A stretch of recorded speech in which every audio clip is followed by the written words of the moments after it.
কথা বলছে, সংসার সুখেরও শিরে পদত্তরি অমীয় সাগরে মজেরি। এই তো অমীয় সাগর, আপনি যে কীর্তনের আসর করে দেন, এটা যে অমীয় সাগরে ডুব দেওয়ার সময়।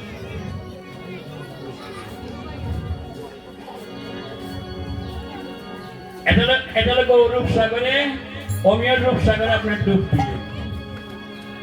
তখন মহাজন বলছেন, যখন ডুব দেওয়া হয়ে গেল আপনার, তখন আপনি এর পূর্বে যা করেছিলেন অপরাধ সব মার্জন হয়ে গেল। তখন মহাজন বলছেন, আমি ডুব দিয়েছি, ডুব দিয়েছি, ওই কারণে ডুব দিয়েছি, ওই কারণে ডুব দিয়েছি, আমার মনো ভানো প্রমাণ।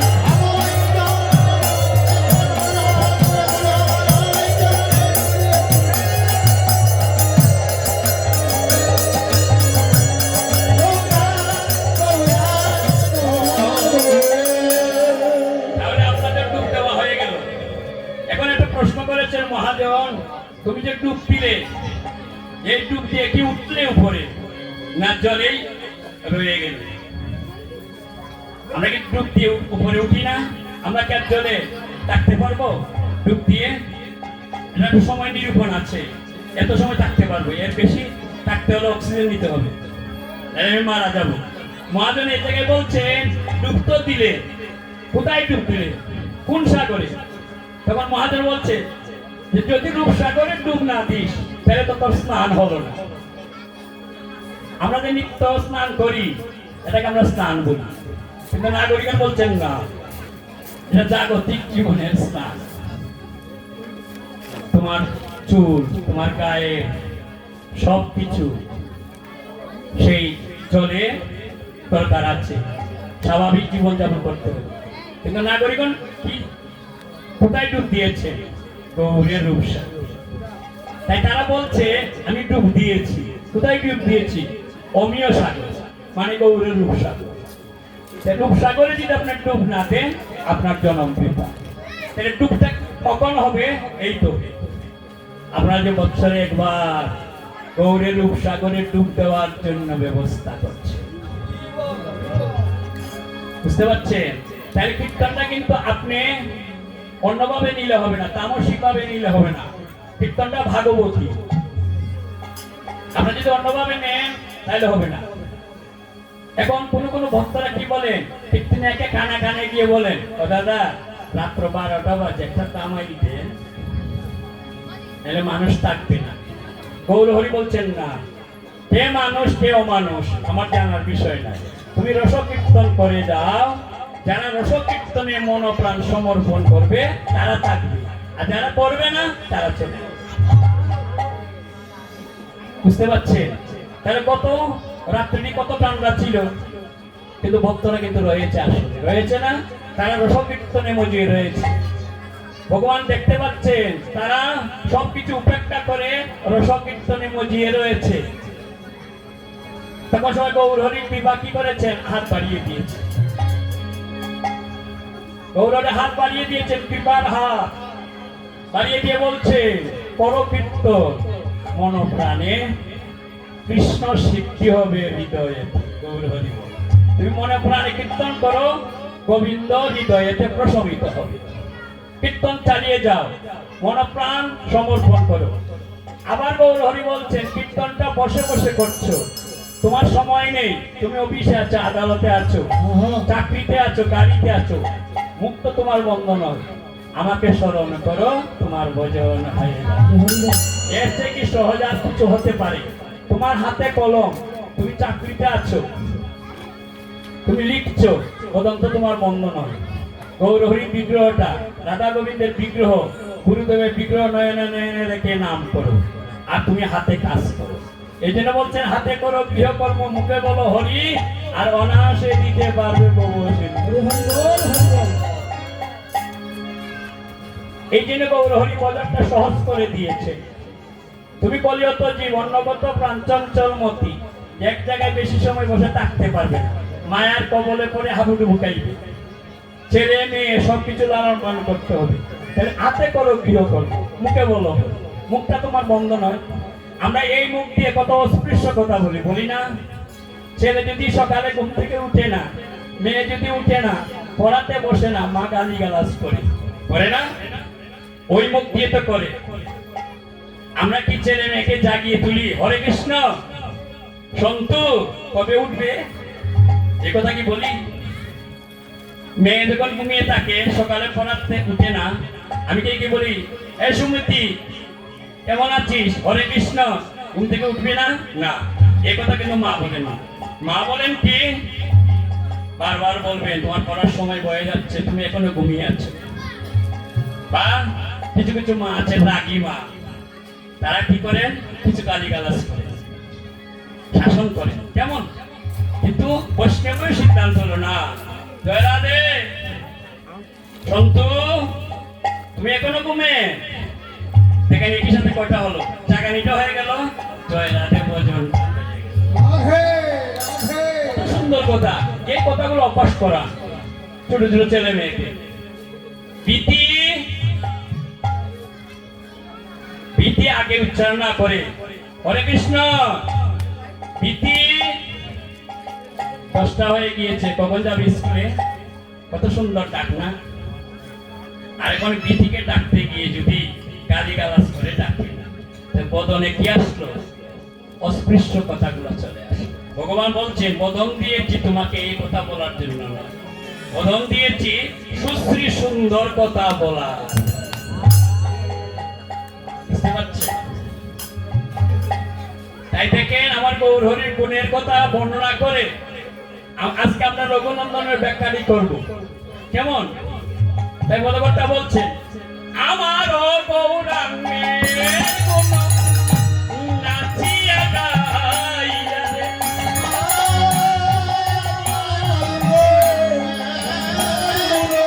নাচিয়া গাইয়া রে, আমার গৌরাঙ্গের গুণ নাচিয়া গাইয়া রে,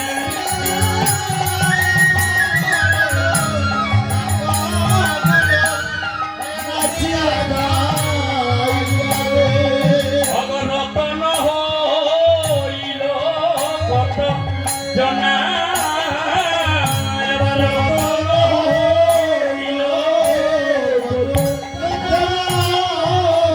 এবার রতন হইল কত জনা, এবার রতন হইল,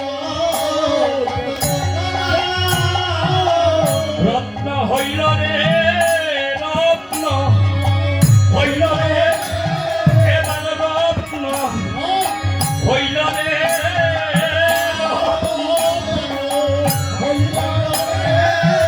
আমার গৌরাঙ্গের কোন গান করে রত্ন হইল রে, আমার গৌরাঙ্গের কোন গান করে রত্ন হইল রে, আমার গৌরাঙ্গে কোন গান করে সব রত্ন হইল রে, আমার গৌরাঙ্গে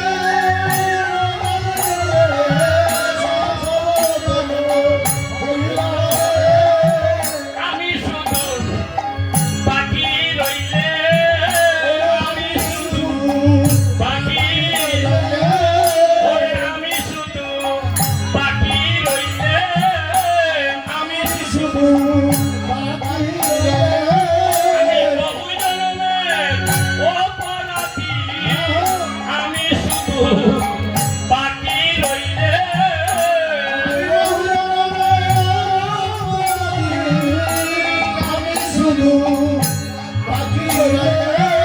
আমি বহু জন্মের অপরাধী, বলে আমি শুধু বাকি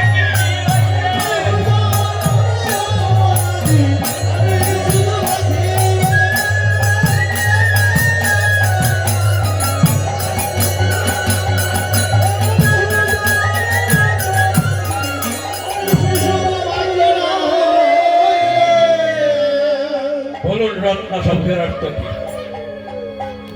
বহু রত্ন হয়েছেন, রতন হয়েছে মানে সোনা হয়েছে। এই সোনা মা আমরা যে ব্যবহার করি এই সোনা না, এটা তো জাগতিক শোনা। আর যারা গৌরের সঙ্গ করে, ভক্ত সঙ্গ করে, এই কথাগুলো গৌরের গুণের কথা। যারা ভক্ত সঙ্গ করে, ওই যে আপনারা কত ত্যাগের বিনিময়ে বৎসরে একবার বসেন, সব কি আপনাদের কথার বাধ্যবাধকতায় আছে? আছে না? সবাই তো না। দেখবেন এক গ্রামের মধ্যে যতবার আমি কীর্তনে যাচ্ছি, 4 দল, 5 দল, 6 দল, 7 দল, 3 দল, মিল নেই। কেন নেই? মানে আমরা রত্ন হতে পারছি। আমরা যদি রত্ন হতে পারতাম তাহলে আমরা একই সাথে থাকতে পারতাম। আমরা মান অভিমান ত্যাগ করতে পারছি না। আমরা যদি ত্যাগ করতে পারতাম তাহলে আমাদের মধ্যে সবসময় একটা ঐক্য থাকত। আপনার ঘরে চুল ঢুকেছে, আমি 5 ব্যাটারি লাইট দিয়ে আলো দিচ্ছি, আর ঘর থেকে বলছি তোমার ঘরে কি হয়েছে গো দিদি? এটা কি বলার কথা? আমি সবকিছু ত্যাগ করে তাকে সাহায্য করার কথা না। আমি লাইট দিয়ে বলছি, ও দিদি, ও দাদা, আপনার ঘরে কি হয়েছে? চুরে সবকিছু নিয়ে যাচ্ছে আর আমি রং দেখছি। এটা কি সহযোগিতা, সহমর্মিতা? নবদ্বীপে গৌর হরি যখন ব্রাহ্ম মুহূর্তে উঠতেন, প্রতিদিন গৌর হরি কাজগুলা দেখেন। ব্রাহ্ম মুহূর্তে উঠে গিয়ে হরিদাসকে সঙ্গে নিয়ে, শ্রীবাসকে সঙ্গে নিয়ে, অদ্বৈত প্রভুকে সঙ্গে নিয়ে যাইতেন। গিয়ে বলতেন, ও দাদা, গত রজনীটি তোমার কি সুন্দর ঘুম হয়েছে? তখন ওই দাদা বলতো, আমার একটু সমস্যা হয়েছে। কি সমস্যাটা হয়েছে বলো? গৌর হরি বলতেন, কাঁধে ধরে, কি সমস্যা হয়েছে? আমার একটু প্রেশার বেশি হয়েছিল, এই জন্য সঠিক ঘুমাতে। তখন গৌর হরি গিয়ে বলতে, তুমি প্রতিদিন রাত্রে ভগবান গৌর হরি কৃষ্ণচন্দ্রের রাধারানীর নাম শ্রবণ করিয়ে আর নামগুলো একটু মন্থন করে ঘুমিয়ে যেও, তোমার আর এই রোগ থাকবে না। আরেক দিদির কাছে গিয়ে বলছেন, ও দিদি, আপনার তো একটা গাদি আছে গো দিদি, তুমি তো দুহন করেছো, ওই দুধটুকু একবার দিবা, আমি রাধা গোবিন্দের নামে সেবা দিব। সেবা দিয়ে সবাইকে প্রসাদ দিব।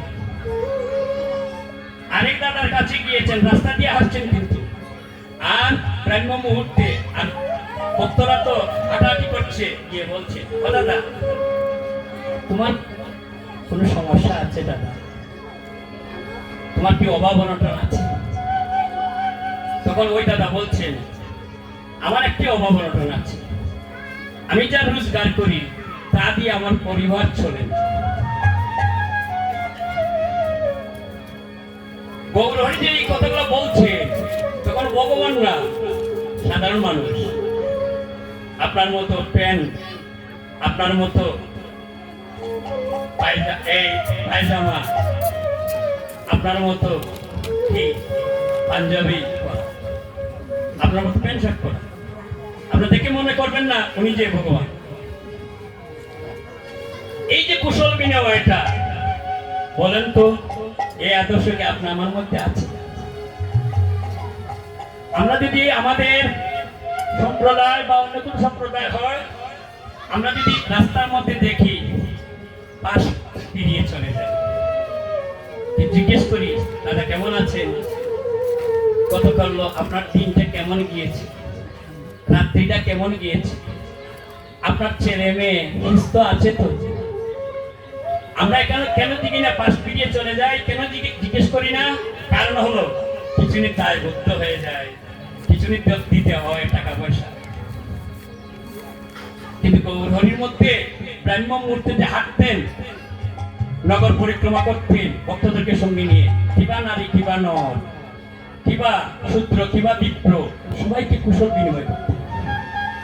স্বাভাবিক বেশ, এই তো এই বেশে আপনাদের মধ্যে প্যান্ট পরে তো এইভাবে, তখন ভগবান হিসেবে এই কুশল বিনিময়টা যদি আমাদের থাকতো তাহলে আমাদের এত অভাব অনটন থাকতো না, আমরা সবাই মিলেমিশে থাকতে পারতাম। নাই, এই জন্য ওই জায়গাটা ফাঁকা রয়েছে। কেন নাই? আমাদের কেন নাই? একমাত্র আমরা রত্ন হতে পারছি না, আমরা রত্ন হতে পারছি না বিধায় এই জন্য নেই। তাই মহাজন বলছেন, আমার গৌরাঙ্গের গুণ নাচিয়া গাইয়া রে রতন হইল কত জন। যারা মহাপ্রভুর কীর্তনে এসেছে, ভক্ত সঙ্গ করেছে, তারাই রতন হয়েছে, তারাই শোনা হয়ে গিয়েছে। এই জাগতিক শোনা নয়, অর্থাৎ গৌর চরণে নিবেদনের যোগ্য হয়ে গেলে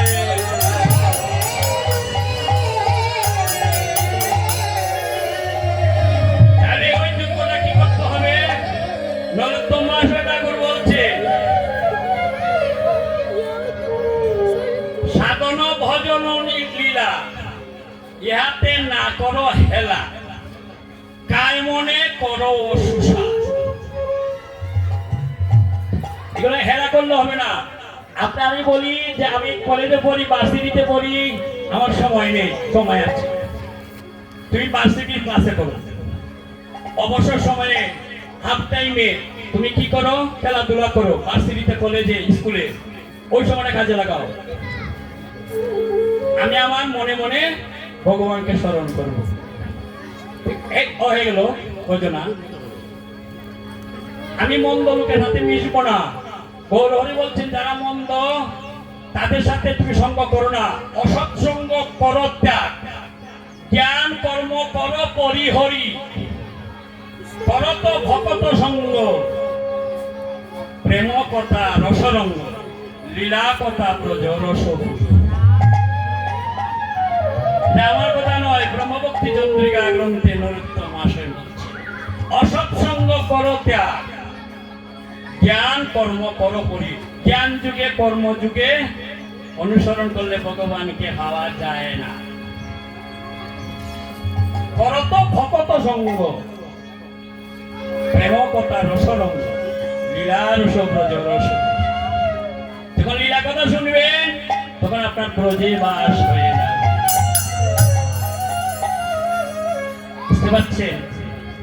তাই মহাজন বলছে নরোত্তম মহাশয়, দেখো সেই রত্ন হতে হলে ওই সঙ্গ করতে হবে যে প্রত্যেক বৎসরে এখানে হরিনাম সংকীর্তন হয়। কেউ কেউ দেখবেন দূর থেকে সমালোচনা করে যে কীর্তনী পাঠিয়ে করে এনেছেন, বসার মতোই নয়, তারা কীর্তনই গাইতে পারে না।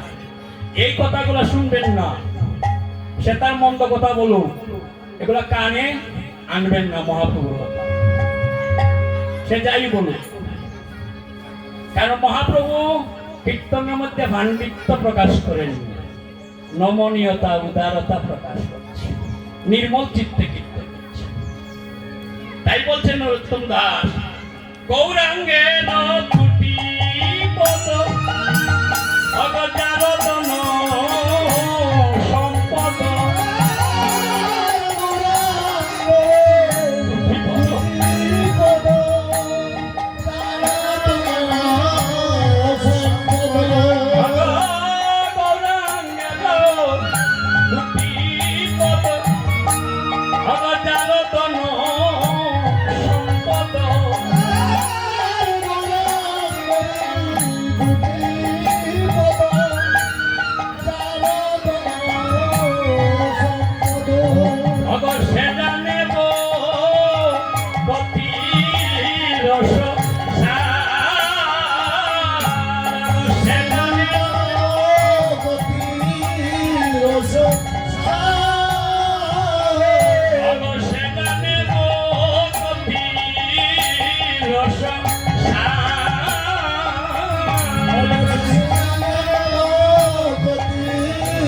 Rosso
কোনো সম্পদ। এটা আমার হাতের দেখা নাই বাবা। নরোত্তম মহাশয় বলছেন গৌরাঙ্গের দুইটি বোধ 13 ধন সম্পদ করছেন, আপনার ধন সম্পদ কি? মহাজন প্রশ্ন করছেন আপনাকে। তখন আমি বলবো কি, আমার বাবা মা, আমার সহধর্মিণী, আমার ছেলে, আমার মেয়ে, আমার ধন, আমার সম্পদ, আমার অট্টালিকা, আমার ব্যাংক ব্যালেন্স, এটাই সম্পদ। বলবো না? এটা তুই বলবো না, দ্বিতীয় কিছু বলবো? বলুন আপনারা। যারা বৈষ্ণব, যারা সদাচারী, তারা কখনো আমার কথাটি বলে না, আমার আমার বলে চিৎকার করে না। তারা বলে সব গোবিন্দের, আমার কিছু নয়, সব মহাপ্রভু, সব নিত্যানন্দ প্রভু।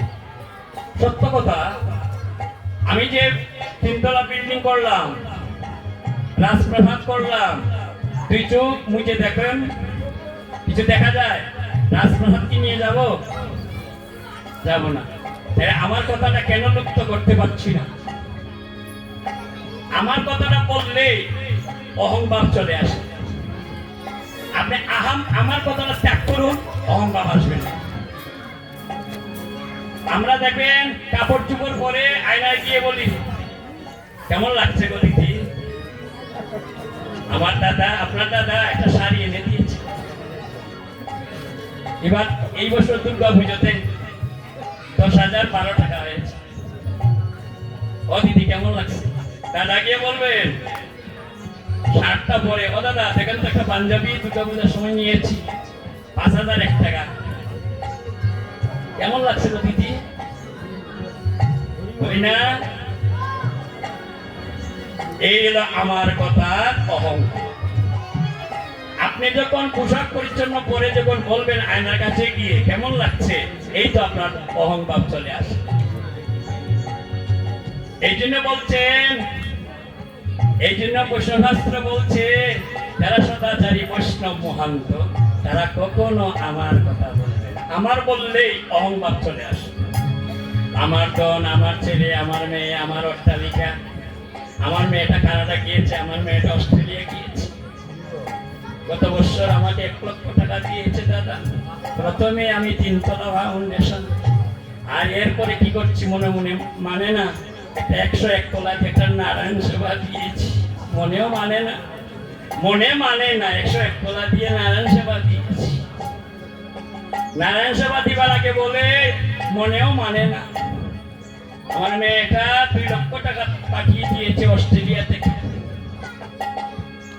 এই চেতনা যে পর্যন্ত আমাদের অন্তর থেকে যায়নি, কাজ হবে, যেতে হবে। এই সুন্দর আর সুন্দরী, এই কথাটা ত্যাগ করতে হবে। সুন্দর আমার কে? রাধারানী, আমার মহাপ্রভু। আর সুন্দরী রাধারানী, আর দ্বিতীয় কেউ নয়। শাস্ত্র বলছে সুন্দর আমার মহাপ্রভু, আর সুন্দরী কে? আমার রাধারানী। সুন্দর আর সুন্দরী আপনার আমার বিবেচ্য বিষয় নয়, বৈষ্ণব শাস্ত্র বলছে। এই কথা বললে হবে না। আপনি আমাকে কেমন লাগছে, এই আমার কথাটা, এইগুলো কথাগুলো চলে আসে। তাই গৌরাঙ্গের 2টি পদ যারা সম্পদ করেছে, তারাই গৌর চরণের সার বস্তু। তাই বলছেন জানবে কে? জানবে কে? জানবে কে?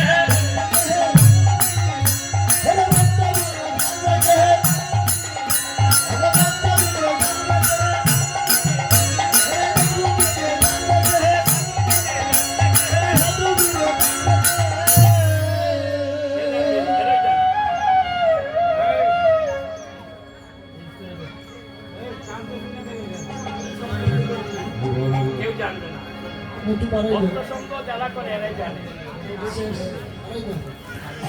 যারা ভক্ত সঙ্গ করছে তারাই রত্ন হয়ে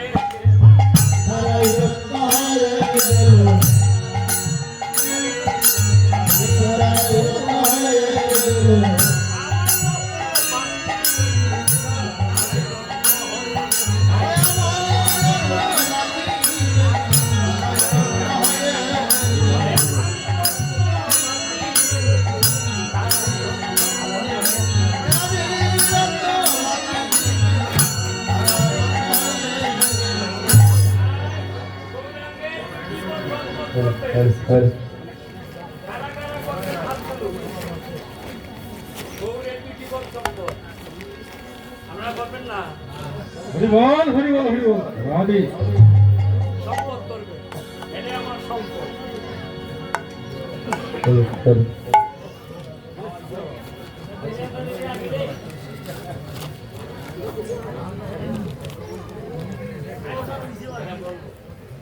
তাহলে গৌরচরণকে দুটি সম্পদ করবেন কারা কারা? যারা হাত তুলেছে, আর যারা হাত তুলেছে তারা করবেন না। সম্পদ করবেন।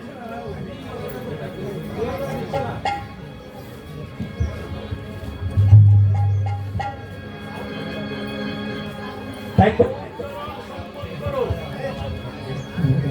হ্যালো, জয় রাধে। গৌরচরণকে সম্পদ করো। এখন যদি বলি মোদিজি আপনার ছেলে যদি কাঁদে তাকে কি দিবেন? উপযুক্ত একটা কিছু দিবেন, দিবেন তো কাঁদলে পরে। আমার মহাপ্রভু যে কাঁদেন না, তাহলে আপনি কি দিবেন? মহাপ্রভু তো কথা বলেন না, শুধু বিগ্রহ দেখা যাচ্ছে, তখন কি দিবেন? কিছু দিবেন? আপনার ছেলে কাঁদছে, আপনি উপযুক্ত টাকা আবার দিয়ে দিবেন। আমার মহাপ্রভু কাঁদছেন না, কথা বলছেন না, কি দিবেন আপনি? তখন সময় আপনার দিবার অনেক কিছু আছে। আপনি ভক্তি দিবেন, মহাপ্রভুকে প্রেম দিবেন, ভালোবাসা দিবেন, ভক্তির চন্দন দিবেন, মহাপ্রভুর চরণামৃত পান করবে। প্রভুকে ওই দিলাম তোমার, তোমার দম তোমাকে দিলাম, আমার দিবার মতো আর সাধ্য নেই। ওই কথাটা বলে যখন আপনি অর্পণ করবে, তখন গৌরহরির হৃদয় কি হয়ে যায়? ভক্তের হৃদয়ের সাথে প্রশমিত হয়ে যায়। তোমার দম তোমাকে দিলাম, এই কলাটা আমার নয়, ওই কলাটা প্রভু গো তোমার, এটা আমি তৈরি করিনি, তুমি তৈরি করেছো। ওই তোমার দ্রব্য তোমাকে দিলে তুমি আহার করো। বুঝতে পারছি? তাই গৌরহরি কখনো রাজপ্রাসাদের জন্য, টাকার জন্য প্রত্যাশী। তাই গৌরহরি রাজপ্রাসাদে আপনি গৌরহরিকে রাখছেন, কিছু দিলেন না, তাহলে আপনার কি হবে? আপনার ভগবানকে কিছু দিলেন না, আপনার ছেলে কাছে দিয়েছে, কিন্তু আপনার ভগবান তাদেরনি, দিলেন না। তখন মহাজন বলছেন, ভগবানকে আপনার ছেলে যেভাবে কাঁদছে, সেইভাবে যেভাবে দিচ্ছেন আপনি উপযুক্ত খাবার, আপনার গৌরহরি কাঁদছেন না, আপনার ছেলেকে যেভাবে সেবা শুশ্রূষা করছেন, আমার গৌরহরিকে আপনি পুত্র ভেবে সেবা শুশ্রূষা করুন। আপনার আরেকটা ছেলে গৌরহরি মানতে হবে, আপনার আরেকটা মেয়ে গৌরহরি, এই ধরনের সম্বন্ধ করবেন।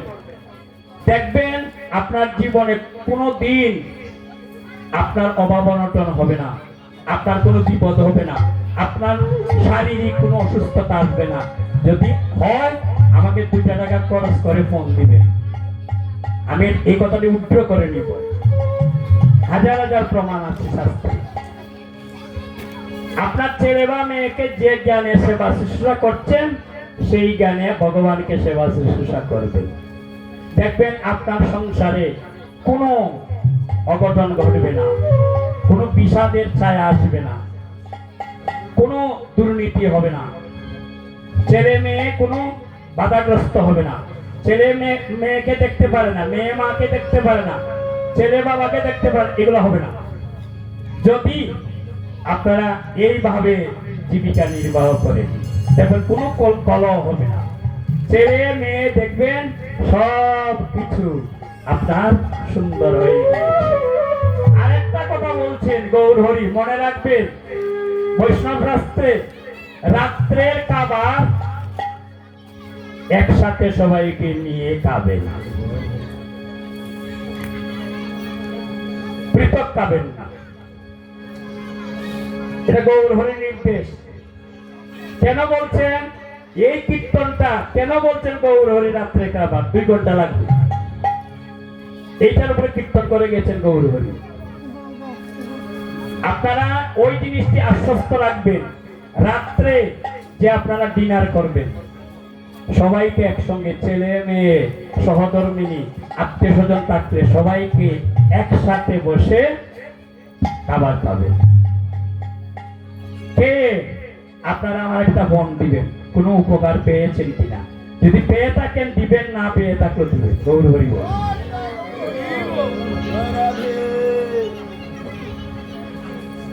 এটা তো জটিল সমস্যা গৌর হরি শ্রীরাম নবদ্বীপে সমাধান দিয়েছে। একজন একজনের ছায়া দেখতে পারে না, মেয়ে মায়ের ছায়া দেখতে পারে না, ছেলে বাবার ছায়া দেখতে পারে না। গৌর হরি বলছেন খাবার, রাত্রে খাবার তোকে একসাথে বসে খাও, মত বিনিময় করো, করে খাবার খাও। ভগবান অনাদিরাদি গোবিন্দকে, রাধা গোবিন্দকে স্মরণ করে তোমার পূজন সমাপন করে। কোনদিন আর এই ফ্যামিলিতে বাদ বিতাঙ্গা হবে না, এটা মহাপ্রভু বলে গিয়েছে। এখন রাজপ্রাসাদের কথা বলছেন।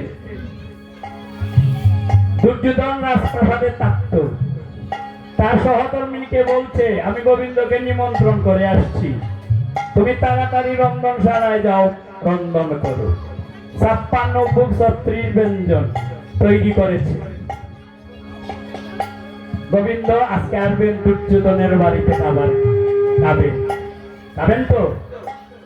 এখন গোবিন্দ বলছেন দুর্যোধন আমি তোমার বাড়িতে যাব, আহার করব, তবে শুনো তোমার সীমানায় যাব যখন, তুমি আজ ভোজনের ব্যবস্থা করেছো, আমি তোমাকে কথা দিলাম যাব, সীমানায় পাড়া দিবেন। দুর্যোধন বলছে সহধর্মিনীকে, সহধর্মিনী আজ যে গোবিন্দ সেবাটা হবে আমার মতো কেউ এই সেবা দিতে পারে? তুমি 56 ভোগ 36 ব্যঞ্জন এই ধরনের অন্য কেউ প্রস্তুত করতে পারবে না। রন্ধন করতে যেয়ে সহধর্মিনীর সাথে এই কথাগুলো শেয়ার করলেন দুর্যোধন। অহংভাব না? আপনার বাড়িতে আমাকে নিমন্ত্রণ করলেন আর আপনি বললেন আমার মতো খাবার কেউ খাওয়াতে পারবে না। এই কথা দেখে আপনি যে আমার বাড়িতে আসলেন, আমি যে আপনার বাড়ি থেকে খাবো, এটা কি হলো? আপনার মতো কি খাওয়াতে পারবে না? আপনি তার সম্পদ দিয়ে বাহাদুরি করছেন। দুর্যোধন তার ভাবেনি। এখন সীমানায় পাড়া দিবেন গোবিন্দ বলছে দুর্যোধন আমি তোমার বাড়িতে আজকে সেবা করব না, অন্যদিন করব, আমি চলে যাচ্ছি। অন্তর্যামী ভগবান তো, তিনি তো অন্তর্গত জানেন। দুর্যোধন বলছে গোবিন্দ কেন? আজকে আমার খিদে নেই, যেদিন আমি ক্ষুধার্ত হব সেদিন আসবো। চলে গেলে যে রাস্তা দিয়ে যাচ্ছেন সেই রাস্তার পাশে বিদুরের বাড়ি। বিদুরের তো মাচা ঘর, সোনের ঘর। ওই বিদুরানী রুদন করছে আর স্নানে গিয়েছে এক কাপড় পরেই, যে কাপড়টি পরে স্নান করে ওই কাপড়টি আবার পরে। বস্ত্রহীন, অন্নহীন, একবারে গরিব। বিদুরের ক্ষমতা নেই সহধর্মিনীকে 2টি কাপড় দিব, রিক্ত। সহধর্মিনী কাঁদছে, বিদুরানী আমার বাড়ি কি গোবিন্দ আসবে? গোবিন্দ তো দুর্যোধনের পাশাতে গিয়েছে, আমাকে কি গোবিন্দ আমাকে চরণ দিবেন? আমার বাড়িতে গোবিন্দ সেবা করবে?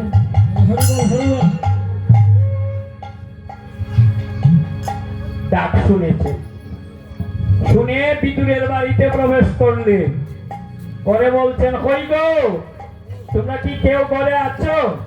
আমি বলো ক্ষুধার্ত, আমাকে কিছু খাবার দাও।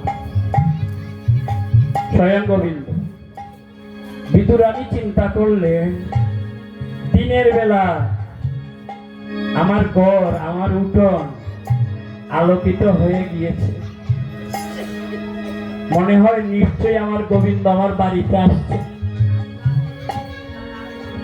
বিদুরানী কাছে যখন গোবিন্দ এই কথাগুলো বলছে, কই গো, আমি বড় ক্ষুধার্ত, আমাকে কিছু দাও, আমি সেবা করব। এখন বিদুরানী এক কাপড় পরে কি করে গোবিন্দকে বসার ব্যবস্থা করবে। গোবিন্দ বুঝতে পেরেছে বিদুরানী তো এই বস্ত্র ছাড়া আমার কাছে আসতে পারবে না। তখন গোবিন্দ কি করেছেন, উত্তরীয়টি বিদুরানীর কাছে উড়িয়ে দিয়েছে।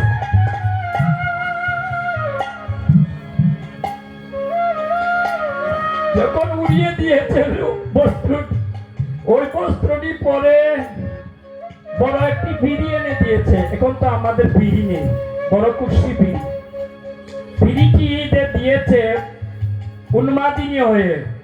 গোবিন্দজি বিদুরানীর বাড়িতে আসবেন, বিদুরানী তো আর জানেন না। ওই যে বিড়ি দিয়েছেন উল্টিয়ে দিয়েছেন বসার জন্য অনুরাগে, ওই উল্টা বিড়ির মধ্যে বসছেন গোবিন্দ। বসে বলছেন, কই গো, তুমি তো আমাকে বসার স্থান দিলে, আমাকে কিছু দাও, আমি ক্ষুধা। তখন বিদুরানী বলছে, আমাকে তুমি গরিব কুলে জন্ম দিয়েছ, ওই দেখো একটি মাচার মধ্যে আমি আছি, আমার স্বামীও ভিক্ষা করতে গিয়েছে, আমার স্বামীও আলোয় নেই, কি করে তোমার সেবা দিব গোবিন্দ? আমি একাতে বস্ত্রহীন, অন্নহীন, আমি একটা ছোট মাচার নিচে থাকি। আচ্ছা গোবিন্দ, তোমার কথায় দেখতে পারি না, আমার স্বামী একদিন কিছু কলা এনে রেখেছে, দেখি আমার ঘরে কোন জায়গায় কলা আছে। বিদুরানী ঘরে গেলেন, গিয়ে কলা পেয়েছে। অনুরাগে কলা তো দিবেন গোবিন্দ সেবার জন্য। গোবিন্দ সেবা দিতে হলে কলাটা আমরা কি করি, বাকলটাকে উঠিয়ে দেই না? ওই বাকলটাকে উঠিয়ে দিতে যে কি করেছে, সারটি ভরে গিয়েছে মাটিতে, আর বাকল দিয়েছে গোবিন্দের হাতে। গোবিন্দ কি করেছেন, বাকল খাচ্ছে। যখন গোবিন্দ বাকল খাচ্ছেন, ওই সময়ে বিদুর ঘরে প্রবেশ করছে। পরে বলছে, ওগো সহধর্মিনী, তুমি কি করছো? অন্তর্যামী ভগবান তোমার অঙ্গনে, আর তুমি গোবিন্দকে কলার সার না দিয়ে কলার বাকল দিয়েছো, তুমি কি করলে গো? তখন গোবিন্দ বললেন, ওহে বিদুর, তুমি তোমার সহধর্মিনীকে বাধা দিও না, সে যে অনুরাগের সেবা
অভার নয় তাকে বাধা দিও না আরে অনুরাগ বিনে হবার নয় রে তাকে বাধা দিও না বিদু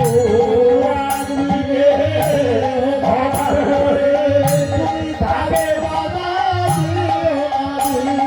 সে তো অনুরাগের সেবা বিদুর অনুরাগ বিনে হবার নয় রে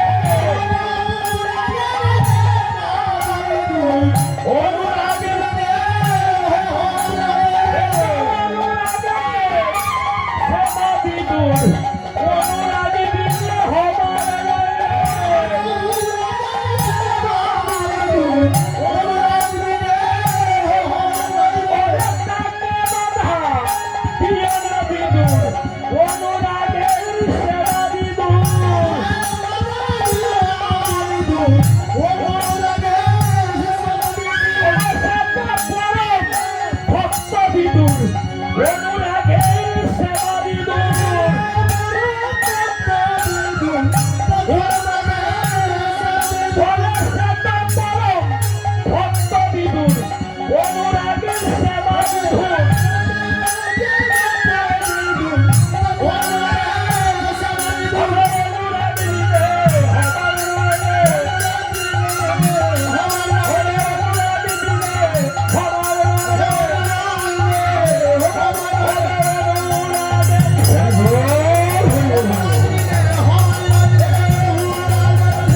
এখন কলার বাকল কেন খেয়েছেন বুঝতে পারছেন?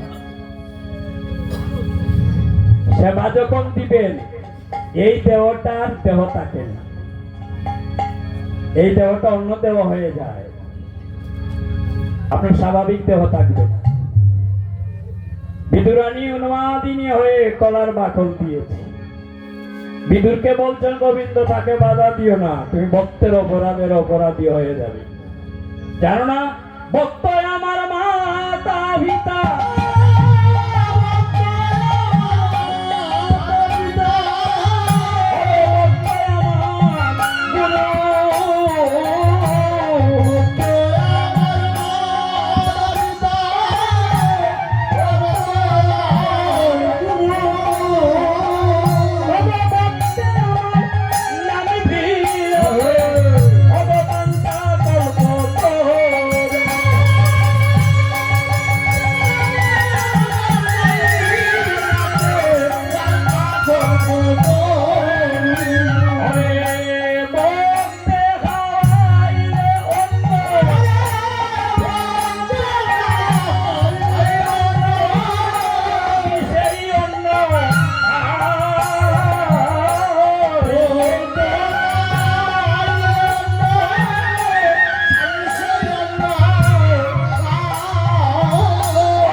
অনুরাগ বিনে হবার নয়।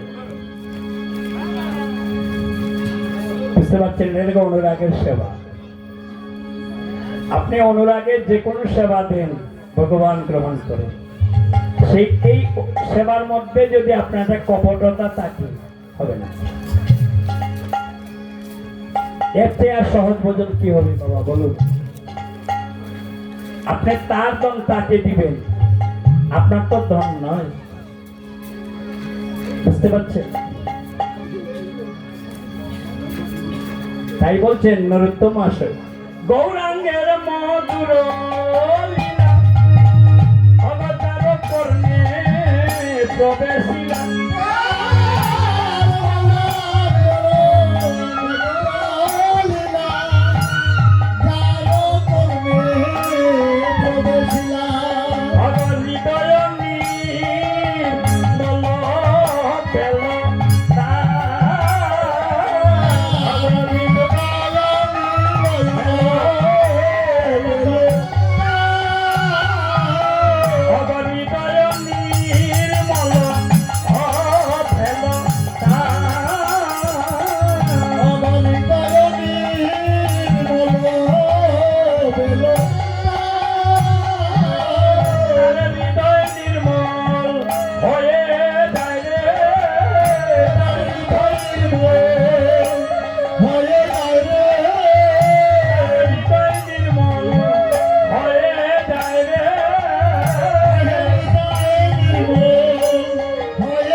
আর কোন লীলায় কি হৃদয় নির্মল হয় বলুন আপনারা? সাংসারিক জগৎটা একটু নয়ন দিয়ে দেখুন, হৃদয় নির্মল হয় একমাত্র ভগবানের সান্নিধ্যে থাকলে। আর আমার এক দাদা ভগবানের সান্নিধ্যে চলে গিয়েছে, তার বংশধর উদ্ধার হয়ে যাবে। শাস্ত্রের কথা, আমার কথা নয়। কুলে যদি একজন বৈষ্ণব থাকে, একজন সদাচারী থাকে, এই কুলের কেউ বাকি থাকে। এই মধুসূদনের বড় ভাই আজকে ভগবানের গুণগাথার নাম নিয়ে স্মরণ মনন করছে। মধুসূদন আমার ক্লাসমেট, আমরা একসাথে লেখাপড়া করছি, এসএসসি পাস করেছি।